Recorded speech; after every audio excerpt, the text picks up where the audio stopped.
Kalau misalkan kita lihat dari segi bisnis, ya mereka nggak salah. Iya, Rumah mereka juga harus menyelamatkan rumah sakitnya supaya Iya, bangkrut. kalau misalkan rumah sakit itu bangkrut, ya semuanya juga dipecat segala macam. Cuman Iya. ya kalau emang dari segi humanity, dari segi kemanusiaan, ya mereka salah. Mereka benar-benar milih-milih gitu.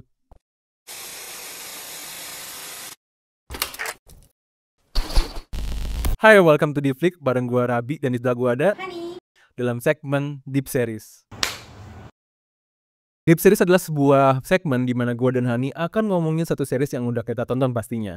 Pada video ini kita bahas film apa nih, Hat? The Trauma Code. The Trauma Code Heroes on Call. Iya, ada kepanjangannya. Ada kepanjangannya. Series ini dirilis di Netflix pastinya pada tanggal 24 Januari 2025.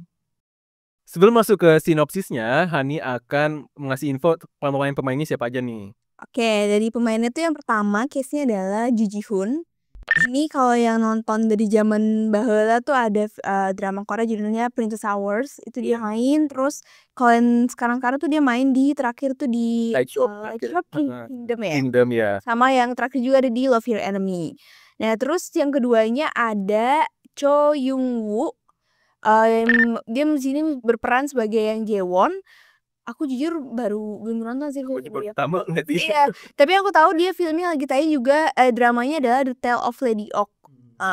Terus yang kedua ada si yang ketiga ada Shin Ha-young, dia memerankan sosok Chon Jang-mi. Terus ini aku juga aku juga belum pernah sih nonton film di drama dia.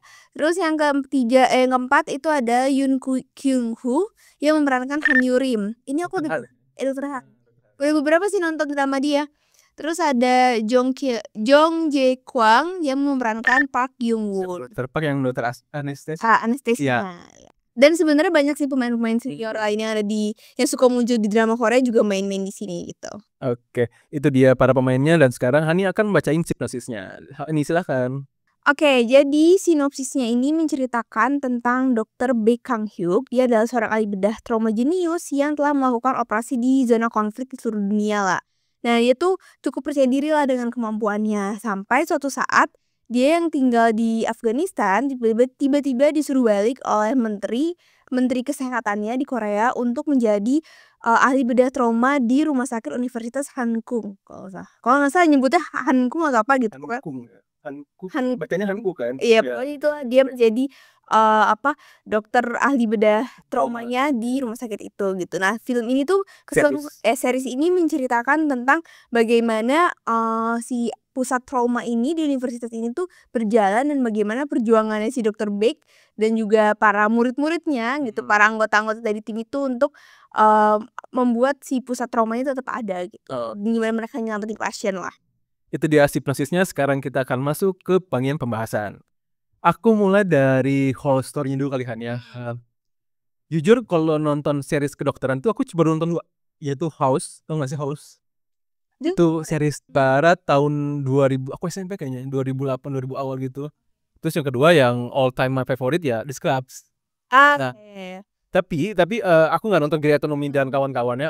Tapi biasanya series-series itu kan yang tentang kedokteran menceritakan tentang personal life si dokternya dan juga bagaimana caranya mereka menyelesaikan masalah si pasien atau penyakitnya pasien. Iya.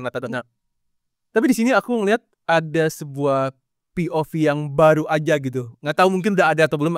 Karena ini mungkin karena gue jarang nonton series yang kedokteran. Cuman kalau aku ngeliat dari series ini kan, dia ini nyeritain dari sisi manajemen rumah sakit. Ya nggak? Jadi gini. Iya. Jadi nggak cuma menceritakan si dokter, personal dokternya, terus bagaimana karakter development dokternya, tapi juga menggambarkan si rumah sakit ini, tapi dari segi bisnis.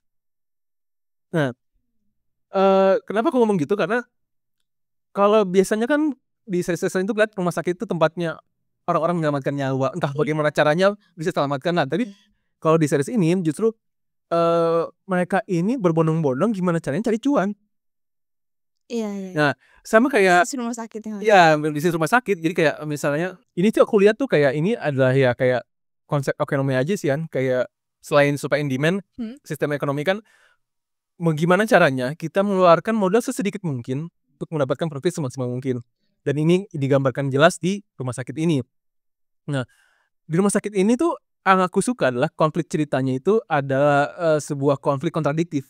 Di mana rumah sakit adalah tempat orang untuk menyembuhkan diri, cuman di satu sisi rumah sakit butuh duit, butuh dana untuk running operasional. Jadi konfliknya itu benar-benar kerasa banget kayak ini kontradiktif nih. Ini rumah sakit nih harusnya kan lu nyelamatin orang. Cuman para manajemennya itu pengennya tuh gimana caranya dapat duit sebanyak mungkin gitu kan.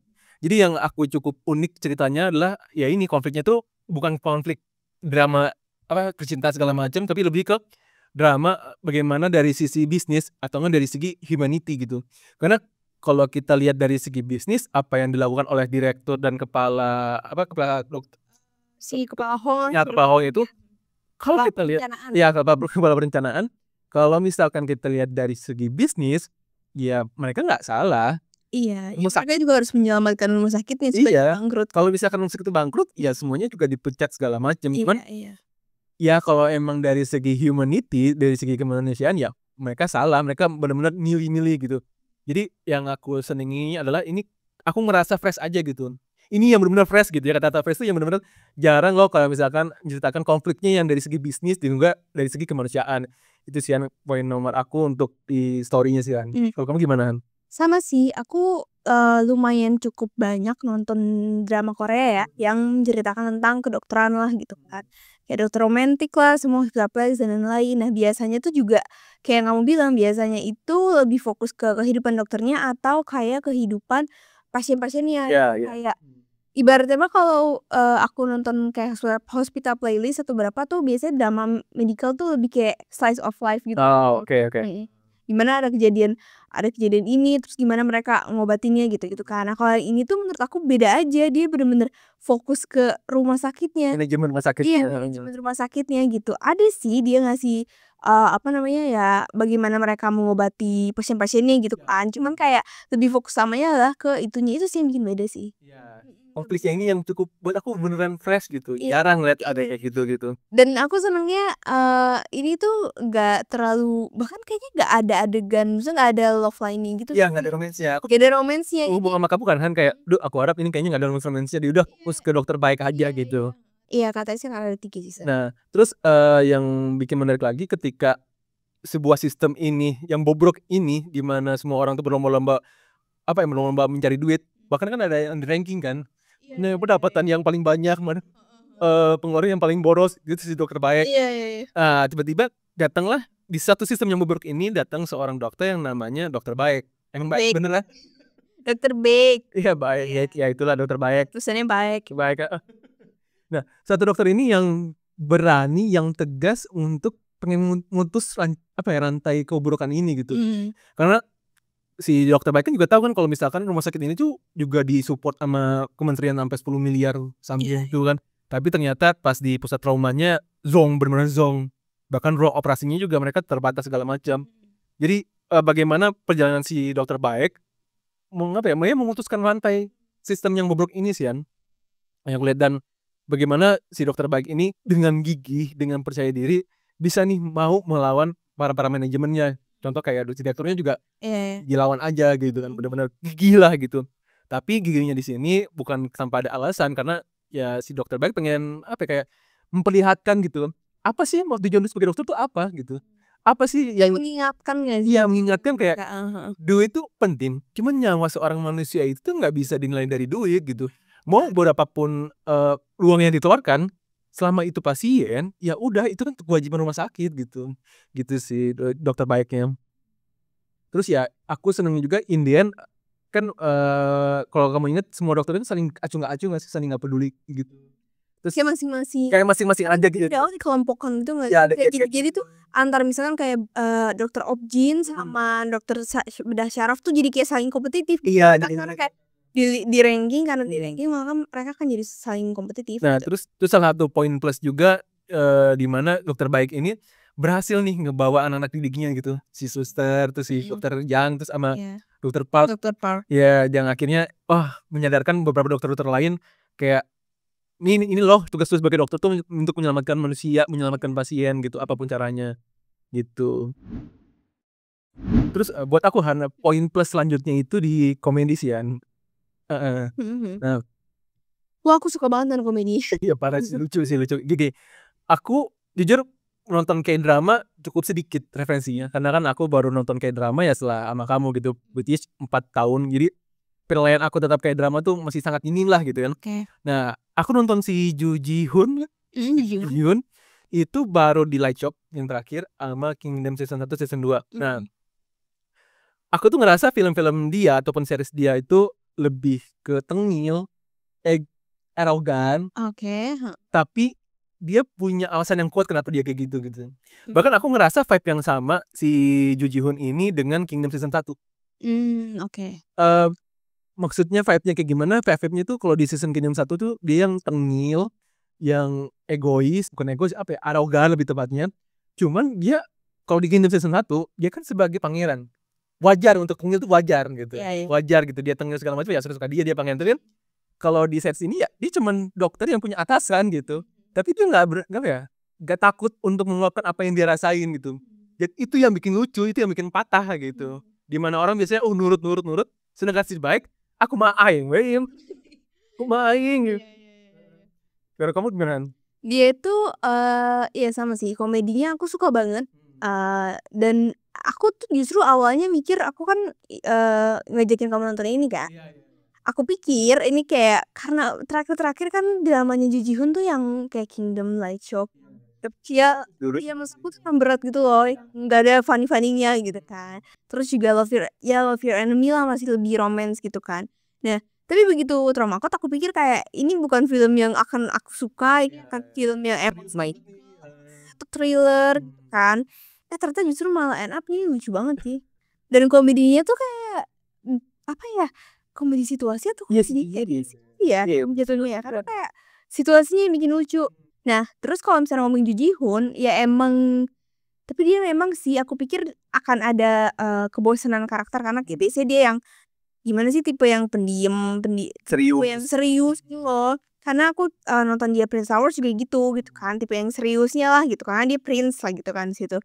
Nah, tapi di sini justru dia yang bener-bener kayak kamu bilang sih, Patah kiss banget. Dan aku suka sama Dokter Yang sih, yang Jaewon. Aku dia yang paling komedi situasi karena dia nggak ngapa-ngapain aja udah lucu. Dia lari aja tuh kayak lucu banget. Dia ekspresinya bagus banget sih. Iya, bagus banget sih emang. Si siapa sih namanya tadi tuh ya si namanya adalah si Chu Young Woo. Ya, itu tuh dia ini sih ekspresinya dapet banget. Jadi dia bikin lucu, menurut aku dia nggak usah ngapa-ngapain tapi dia udah lucu aja gitu. Dan ekspresinya tuh aku bisa ketawa gitu. Iya. Dan bagaimana dia reaksinya itu dia lucu gitu. Iya, dan kayak aku melihat hidup dia aja sudah ikutan ketawa. Kayak orang gila, dia lucu banget sih gitu.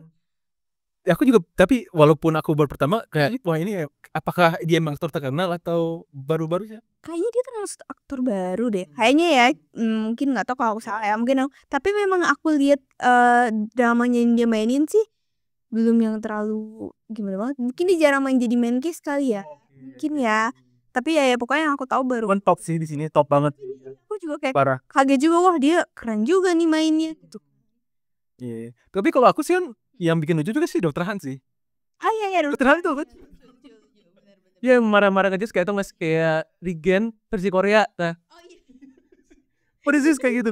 Regen tapi di Korea, jadi marah-marahnya tuh lucu gitu. Kayak baik nih, ada baik. Cuman kayak lucu aja.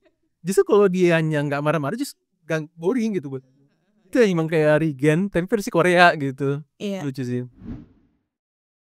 Nah, tadi kan kita udah ngomongin story, terus komedinya pengpuis banget, itu komedinya lucu parah, jadi cocok lah buat kita yang pengen santai, yang santai ini pas banget lah buat lu pada. Terus ada lagi, ini sih yang cukup krusial itu karakter development. Di video sebelumnya kita juga sempat bahas ya kalau mengenai karakter development itu nggak bisa dibikin terlalu terburu-buru, karena sebagai penonton kalau misalnya kita rasa keburu-buru, kita tuh nggak akan ngerasain perubahan, nggak bisa enjoy dengan perubahan karakternya. Nah, buat aku di sini tuh walaupun main cast-nya ada si Ju Ji Hoon, sebenarnya Dokter Yang termasuk itu nggak sih? Yang itu termasuk nggak sih? Termasuk yang kedua nggak sih? Iya sih. Walaupun nggak begitu se-highlight si Han. Cuma buat aku si nomor 1 dan Dokter Han mempunyai karakter development yang cukup cukup berkembang gitu. Contohnya kayak oke lah kalau misalkan si Dokter Yang kan nggak perlu kita bahas lah, nggak perlu kita bahas banyak karena ya dia kan yang tadinya cuman dokter biasa yang yang masih bingung dengan dirinya sendiri, yang penuh dengan yang dia tuh masih punya problem dengan conflict of interest. Iya, dan dia ya maksudnya kayak dia tuh punya dedikasi sebagai dokter, dia juga kayak masih banyak yang dia belum ngerti gitu. Dan wajar karena dia kan nggak punya mentor sebelum Baik datang, kan dia nggak punya mentor yang menjelaskan itu gitu. Baik gitu ke dia. Jadi benar-benar kerasa ketika sebelum ada si Baik sampai di episode 8 episode terakhir, kerasa banget lah perubahan si Dokter Yang setelah ada si Baik ini sih. Ya itu kerasa. Menurut kamu gimana, Han? Iya, aku sih ngerasain sih. Bahkan kayak detail yang tadinya dia takut nakutin dia, terus lama dia kayak melawan itu semua gitu. Terus dari yang tadinya dia tuh kayak aduh bingung gue harus ngapain nih, gitu. Sampai di ending ketika ini ketika di ending dia itu harus menyelamatkan Dokter Baik, dia tuh langsung berubah jadi kayak gue nggak bisa kayak gini terus gitu. Gue akan menjadi si tegasnya gitu. Dan dia udah mulai kelihatan tuh dia udah bisa di episode ending tuh dia udah mulai kayak Dokter Baik lah, udah bisa tegas ke orang-orang gitu kan, minggir lu semua gitu, kayak kita harus dapetin pasien gitu. Bener-bener kelihatan banget dedikasi dia dan cara dia berubahnya gitu karena dia dapat mentor yang baik, jadinya dia jadi lebih baik lah gitu menjadi seorang dokter gitu. Jadi dokter yang lebih proper jadi sebenarnya. Iya, dengan prestasi, dengan tua segala macam. Nah, terus satu lagi sih buat aku yang karakter developmentnya cukup kerasa adalah Dokter Han. Oh iya, itu kerasa sih. Ya, Dokter Han tuh yang awalnya tuh ikut-ikutan dalam manajemen, yang dia nggak peduli dengan pasiennya, dia cuma peduli dengan prestasinya, dia udah menang ini bla bla bla segala macam. Dan dia sempat bersinggungan dengan itu kan Dokter Baik, sampai akhirnya dia spoiler alert, sampai anaknya si Dokter Han ini kecelakaan dan diselamatkan oleh Dokter Baik, barulah muncul sisi kemanusiaan yang udah lama hilang, muncul lagi di Dokter Han.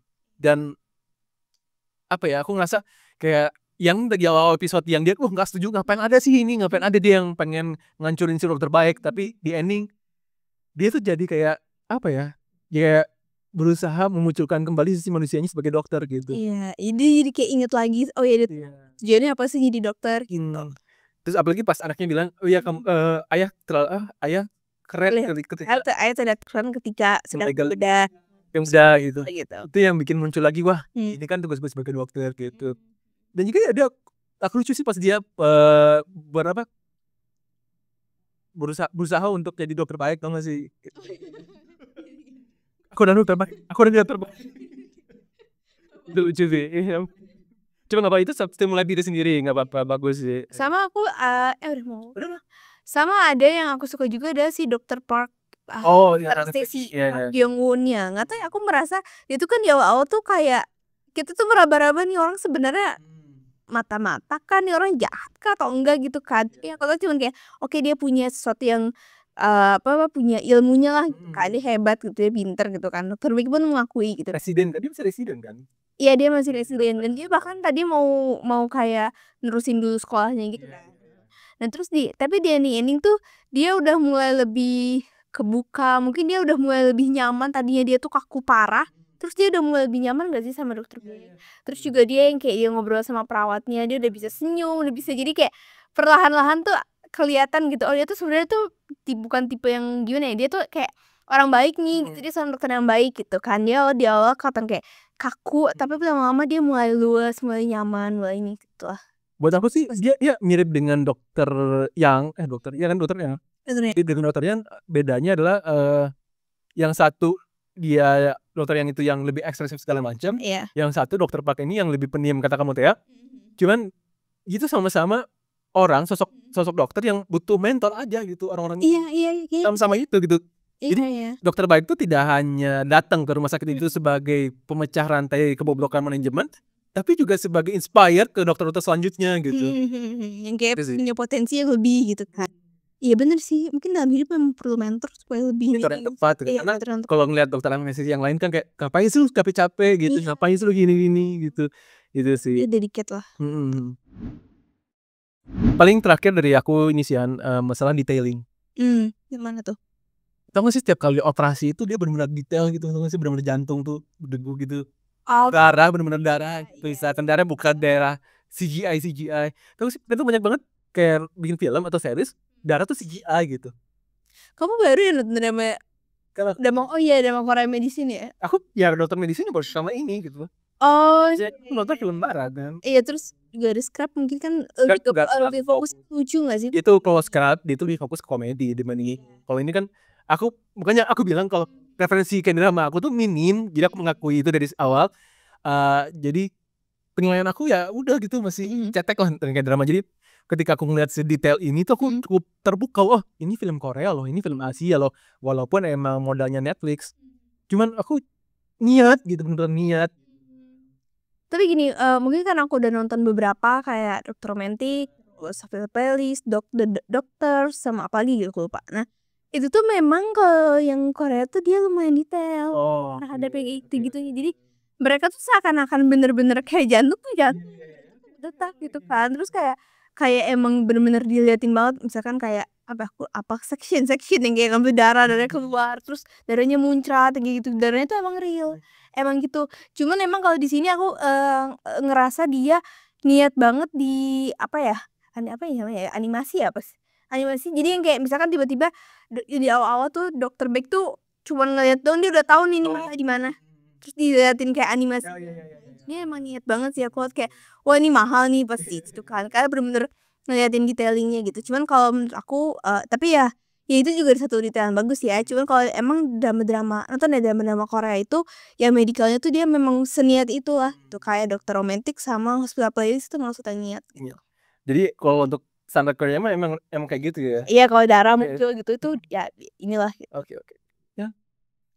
Pokoknya harus bedah lah.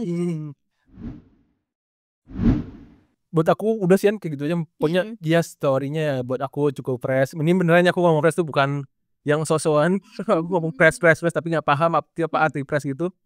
Terus dari segi komedi lucu menghibur. Terus dari karakter development mungkin ada beberapa karakter doang yang cukup kerasa banget. Tapi dari segi jujur mah ya emang udah kayak gitu aja dari awal gitu kan. Terus masalah detailing ya aku juga baru tahu kalau misalkan Korea tuh emang standarnya udah setinggi itu gitu. Jadi intinya adalah The Trauma Code Heroes on Call ini sangat menarik kan. Ya kalau misalkan lu lagi mau nyantai yang gak mau gak mau terlalu mikir serius, terus pengen ketawa-ketawa, terus ya bisa diikuti lah, enjoyable lah dengan ceritanya. Aku ini tuh kayak ada bukan thriller ya, kayak ya medicalnya dapet, terus komedinya dapet, terus dramanya juga dapet gitu. Iya, dramanya ya kayak humanismenya tuh kelihatan gitu loh. Kita kayak bisa belajar dari itu gitu. Jadi kalau misalkan mau nonton, ada nonton di mana Han? Netflix. Nonton di Netflix aja. Dan aku berharap sih season 2, season 3-nya juga cepet keluar. Ya keluar, tapi aku harap sih tidak menggunakan topik yang sama. Kalau season 1 kan berfokus topiknya di manajemen RS dengan si Baek keluar. Ada sedikit pengembangan cerita lagi di season berikutnya gitu sih. Oke, mungkin udah gitu aja ya. Sekian dari kita. Until next time, see you when I see you.